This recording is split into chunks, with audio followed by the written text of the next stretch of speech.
गुरु जी के चरणों में प्रणाम। सारी संगत को भी नमस्ते।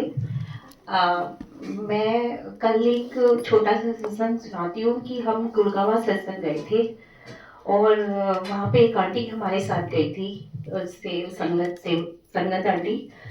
तो गाड़ी में ना गुरुजी ने हमें जो हमारा गोल्ड और डायमंड जो खो खा जाता है घरों में, इधर उधर हम भूल जाते हैं, वो ऐसे ऐसे हम सत्संग करते गए गाड़ी में और हम सत्संग पहुंचे, हमने सत्संग अटेंड किया। और उसके बाद जब आंटी घर वापस आई तो उनको याद आता है कि आज वो जो अपनी डायमंड रिंग पहनी हुई थी वो आंटी ने घर पे ही एक जैकेट के अंदर रख दी थी। और जब वो घर जाके देखा तो उनकी वो रिंग गायब थी। काफी हैवी रिंग थी और डायमंड थी, तो ऑब्वियसली सबको टेंशन हो ही जाती है कि भाई गई तो गई कहाँ, वो भी घर में, क्योंकि आंटी पहन के भी नहीं गई थी।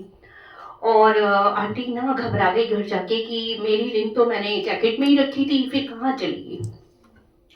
तो आंटी ने बहुत ढूंढा ढांडा भी घर में, सब जगह देखा।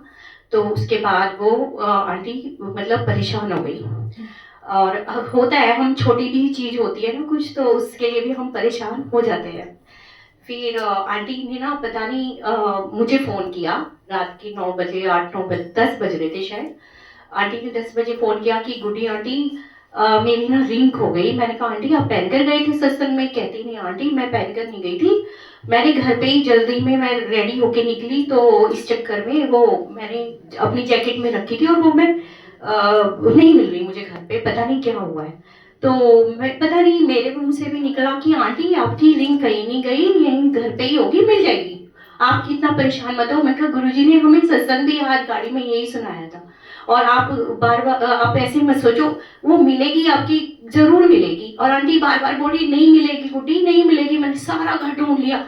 मैंने कहा आंटी आप प्लीज आप मंत्र जाप भी करो, हम भी गुरुजी से अरदास करते हैं और वो जरूर जहाँ होगी ना गुरुजी आपको वहां तक पहुंचा देंगे। और उन्होंने कहा ठीक है, आप भी प्रेयर करना गुरुजी से, हम भी करते हैं। मैं कहा ठीक है आंटी। रात हो गई, आंटी परेशान होके ढूंढ ढांड के सो गई। वो सुबह के टाइम आंटी ढूंढ, फिर आंटी ने ढूंढा होगा, मेड से भी पूछा होगा, आंटी मेड ने भी मना कर दिया, मेरे को नहीं मिली।